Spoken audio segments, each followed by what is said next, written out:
Juzi niliuliza jamaa mwingine, sasa wewe umekuwa uongozi 50 years.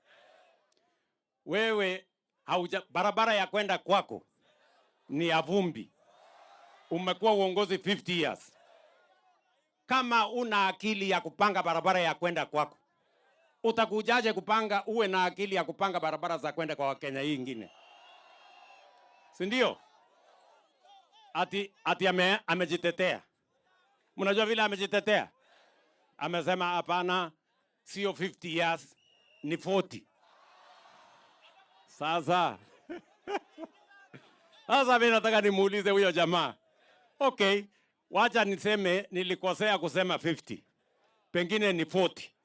Hiyo umesema. Si ndio? Sasa nikuulize tena. In 40 years haujajenga barabara ya kwenda kwako. Unahitaji miaka ngapi?